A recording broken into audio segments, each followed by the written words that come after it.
திண்டுக்கல்லில் வணிக சிலிண்டர் தட்டுப்பாடு நீடிக்கும் நிலையில் 100க்கும் மேற்பட்ட சாலையோர கடைகள் மூடப்பட்டுள்ளதால் வாடிக்கையாளர்கள் தவித்து வருகின்றனர். கூடுதல் விவரங்களை நம்முடைய செய்தியாளர் சங்கரிடம் கேட்கலாம். சங்கர், விவரங்களை பதிவு செய்யுங்கள்.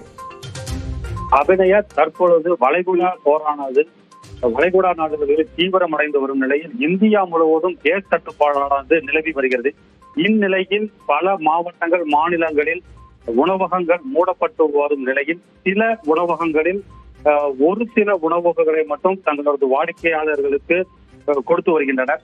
மேலும் ரமலான் திருநாளை முன்னிட்டு திண்டுக்கல்லில் புகழ்பெற்ற பிரியாணி கடைகளில் பிரியாணி முன்பதிவானது ரத்து செய்யப்பட்டுள்ளது. ஏனென்றால் விறகு அடுப்பை வைத்துக் கொண்டு எங்களால் போதுமான உணவுகளை சமைத்து கொடுக்க முடியவில்லை.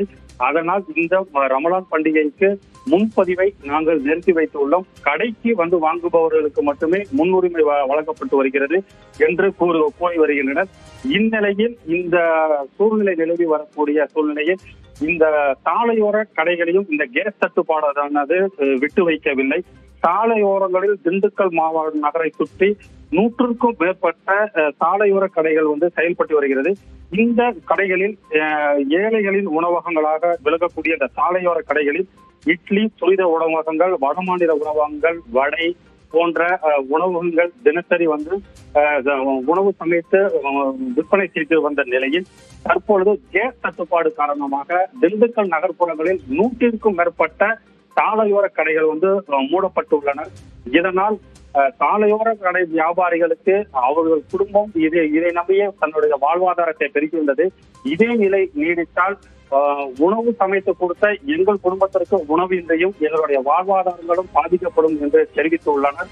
மேலும் இந்த உணவகங்களுக்கு கேஸ் தட்டுப்பாடு இன்றி தந்தால் மட்டுமே தங்களுடைய வாடிக்கையாளர்களை உணவு சமைத்து கொடுக்க முடியும். இல்லை என்றால் தங்களுடைய வாடிக்கையாளர்களை இழக்க நேரிடும். மீண்டும் ஒரு புதிய கடை உருவாக்கி மீண்டும் தங்களுடைய வாடிக்கையாளர்கள் புதிதாக உருவாக்கக்கூடிய ஒரு சூழ்நிலையை நிலவும் என்று தெரிவித்துள்ளனர். விரிவான விவரங்களுக்கு நன்றி சங்கர்.